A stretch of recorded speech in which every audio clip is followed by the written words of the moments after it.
आओ भाई आओ, शहर के रईसों का नंबर 1 ढाबा। एक प्लेट पाव भाजी के पूरे 50 रुपए। जिनकी जेब नोटों से गर्म हो वही अंदर आए। फटेहाल लोग दूर से ही खुशबू सूंघ कर आगे बढ़ें। मदन भाई, जरा इस बिल्लू चिकने को देखो। नाम चिकना है पर बातें इसकी मिर्ची जैसी तीखी हैं। इसके ढाबे के तवे से ज्यादा तो इसका घमंड सुलग रहा है। चुप कर पप्पू, वो बड़ा आदमी है। उसका इतना बड़ा ढाबा है, नौकर चाकर हैं। हमारे पास तो कल की सब्जी खरीदने के भी पैसे नहीं है। तभी एक लाचार कमजोर बूढ़ा आदमी लाठी टेकते हुए बिल्लू के ढाबे के काउंटर के पास आता है। उसकी जेब में कुछ गिने चुने सिक्के हैं। बेटा बिल्लू, सुबह से कुछ नहीं खाया है। मेरी जेब में ये 8 रुपए हैं। क्या मुझे थोड़ी सी भाजी और एक पाव मिल सकता है? बड़ी भूख लगी है बेटा। ए बुड्ढे, चल पीछे हट। यहाँ 8 रुपए में पाव भाजी का खाली दोना भी नहीं मिलता। भाग यहाँ से। धंधे के टाइम पर पनौती मत फैला। जा किसी मंदिर के बाहर बैठ। ऐसा मत कहो बेटा, भगवान के नाम पर थोड़ी सी दया कर दो। ओए छोटू, धक्का देकर हटा इस बुड्ढे को। मेरे अमीर ग्राहक इसकी शक्ल देखकर भाग जाएंगे। नौकर बूढ़े बाबा को धक्का दे देता है और वो जमीन पर गिर जाते हैं। पूरे बाजार के लोग देख रहे हैं पर बिल्लू के डर से कोई कुछ नहीं बोलता। मदन का खून खौल उठता है। वो दौड़कर जाता है और बूढ़े बाबा को उठाता है। बाबा, आप फिक्र मत करो। ओए बिल्लू, पैसे का घमंड इतना अच्छा नहीं होता। आज तुमने इस लाचार बुजुर्ग का नहीं, अन्नपूर्णा का अपमान किया है। अरे देखो भाई, खुद भीख मांग रहा है और मुझे ज्ञान दे रहा है। ए मदन, तेरी औकात क्या है बे? तेरे पास तो खुद खाने के लाले पड़े हैं, तू खिलाएगा इसे? मदन भाई, इस चिकने के ढाबे पर ताला लगवाने का वक्त आ गया है। इस बाजार के गरीबों को भूखा रखने वाले को अब सबक सिखाना ही पड़ेगा। हाँ पप्पू, कल इसी बाजार में इसके ढाबे के ठीक सामने हमारा मिट्टी का ढाबा खुलेगा और मैं ऐलान करता हूं कि मेरी पाव भाजी 50 रुपए नहीं, सिर्फ 10 रुपए में भरपेट मिलेगी। 10 रुपए में भरपेट? तू कल ढाबा खोल मदन। शाम तक अगर तू दाने दाने को मोहताज न हो गया तो मेरा नाम बदल देना। इतना बोलकर दोनों घर जाते हैं और शाम होते ही मदन उदास हो जाता है। पप्पू, मैं सच में टूट चुका हूं भाई। गुस्से में आकर बीच बाजार में सबके सामने इतनी बड़ी बात तो कह दी, पर सच तो यह है कि हमारे पास कल सुबह के खाने के भी पैसे नहीं हैं।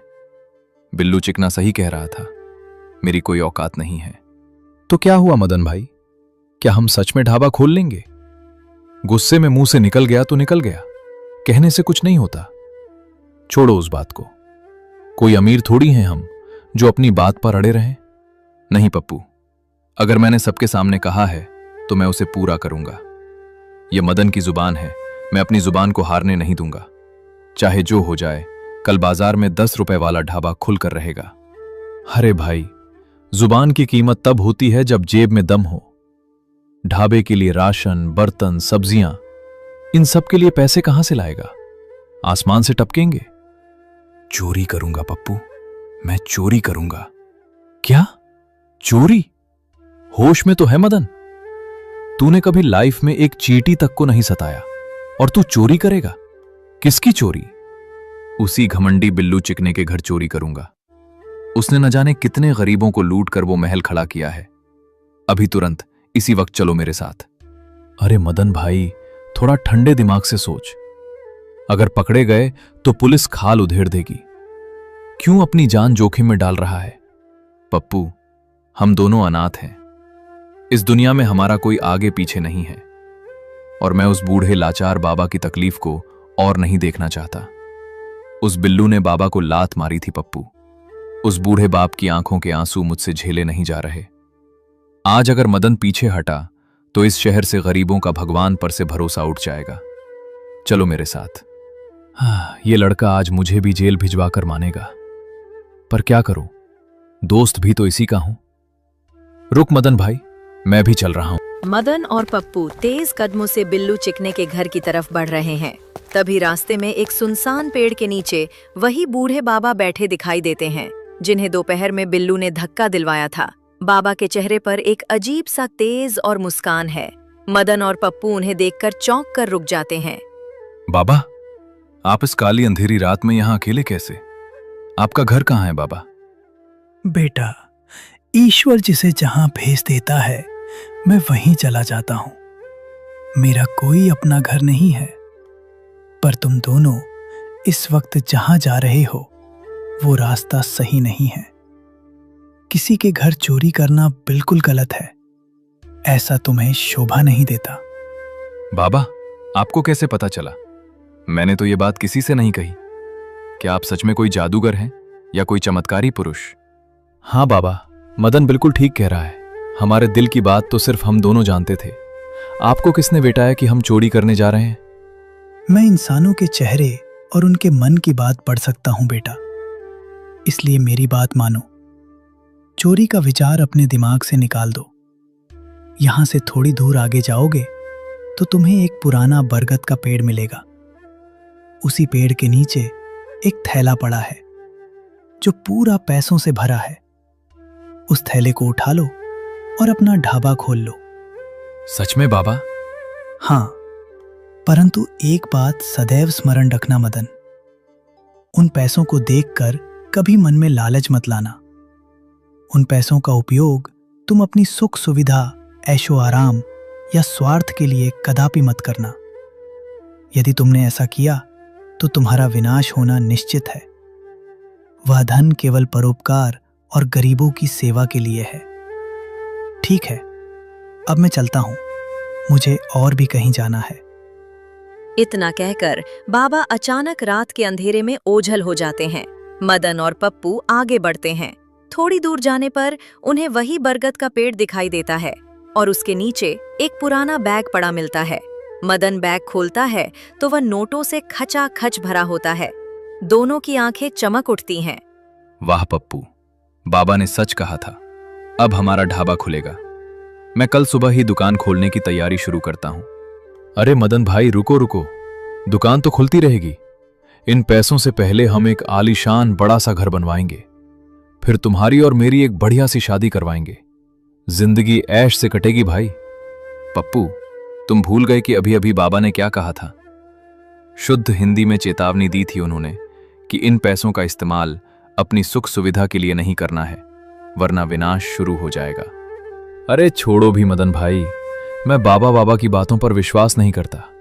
इतनी बड़ी रकम मिली है तो थोड़े मजे तो बनते हैं ना। पप्पू, तुम ऐसा अनर्थ कभी नहीं करोगे, ये मेरी जुबान है। मैंने बाबा को वचन दिया है। ठीक है भाई, ठीक है। मैं तो सिर्फ तुम्हारी जुबान और तुम्हारी इस जिद के लिए ही रुका हुआ हूं, वरना मैं तो कब का रफू चक्कर हो जाता। चलो अब जल्दी घर चलो, कल सुबह बहुत काम है। दोनों दोस्त बैग समेटते हैं और तुरंत अपने घर की तरफ वापस लौट आते हैं। उनकी आंखों में कल सुबह की एक नई उम्मीद और नया सवेरा है। अगली सुबह का सूरज, चिड़ियों की चहचहाहट के साथ मदन और पप्पू की आंखें खुलती हैं। दोनों के चेहरों पर एक नई चमक और नया जोश है। वे तुरंत बाजार जाते हैं और बाबा के दिए पैसों से एक सुंदर सा नया ठेला, बड़े बड़े बर्तन, ढेर सारा मक्खन, ताजी सब्जियां और पाव खरीदकर घर लाते हैं। दोपहर होते होते मदन अपना ठेला सजाकर गांव के किनारे ठीक बिल्लू के ढाबे से कुछ दूरी पर लगा देता है। आओ भाइयों, आओ बहनों, गर्मा गर्म मक्खन मार के सिर्फ 10 रुपए में भरपेट पाव भाजी खाओ। अरे आ जाओ रईसों और गरीबों, ऐसी पाव भाजी कि खाते ही दिल गार्डन गार्डन हो जाए। जेब से निकालो सिर्फ एक 10 का नोट और पेट भर कर जाओ। तभी रास्ते से गुजर रहे दो मजदूर, जिनका नाम बनवारी और सुखिया है, भाजी की खुशबू सूंघकर ठेले के पास आकर रुक जाते हैं। आहा, सुखिया भाई, जरा खुशबू तो सूंघ। क्या महक है यार। इस खुशबू ने तो पेट में चूहों की जगह सीधे डायनासोर कुदा दिए हैं। अरे ओ भाई, सच में 10 रुपए में भरपेट खिला रहे हो या सिर्फ खुशबू सुंघा कर विदा कर दोगे? अरे नहीं बाबा, मदन की जुबान है। बैठिए आप दोनों, जब तक आपका पेट ना भरे खाते रहिए। अरे वाह, तो फिर देर किस बात की? लगाओ भाई फटाफट 2 प्लेट गर्मा गर्म। मदन और पप्पू फुर्ती से काम में लग जाते हैं। मदन तवे पर मक्खन की छम छम के साथ भाजी कूटता है, पाव सेकता है और पप्पू फटाफट दोनों ग्राहकों के आगे चमचमाती प्लेटें सजा देता है। दोनों ग्राहक पहला निवाला मुंह में डालते हैं और उनके चेहरे पर असीम तृप्ति आ जाती है। ओहो मदन भाई, क्या स्वाद है! ऐसा स्वाद तो मैंने अपनी पूरी जिंदगी में नहीं चखा। मक्खन और मसालों का ऐसा मेल कि मजा ही आ गया। सच में भाई, उस घमंडी बिल्लू चिकने के ढाबे पर 50 रुपए देने के बाद भी ऐसा स्वाद और ऐसा सम्मान नहीं मिलता। तुम तो हम जैसे गरीबों के लिए साक्षात भगवान का रूप बनकर आए हो। चलो बनवारी भाई, अब देर नहीं करते। सबसे पहले जाकर उस जालिम और घमंडी ढाबे वाले बिल्लू चिकने को बताकर आता हूं कि उसका घमंड तोड़ने और हम गरीबों का पेट भरने के लिए गरीबी का मसीहा आ गया है। हाँ भाई सुखिया, बिल्कुल ठीक कहा। आज उस चिकने की बोलती बंद करते हैं। सुखिया और बनवारी की बातें सुनकर बाजार में ये खबर आग की तरह फैल जाती है। उधर अपने आलीशान ढाबे पर गल्ले पर खड़ा बिल्लू चिकना गुस्से में पैर पटक रहा है, लेकिन अकेले में अपना डर छुपाने के लिए जोर जोर से हंसने का नाटक करता है। आए बड़े मदन और पप्पू, 10 रुपए में भरपेट खिलाने चले हैं। मेरे सामने न जाने कितने आए और कितने चले गए, पर मेरा कोई कुछ नहीं उखाड़ पाया। इनकी भी 4 दिन की चांदनी है, फिर अंधेरी रात आएगी। देखना, 2 दिन में खुद भीख मांगने सड़क पर आएंगे।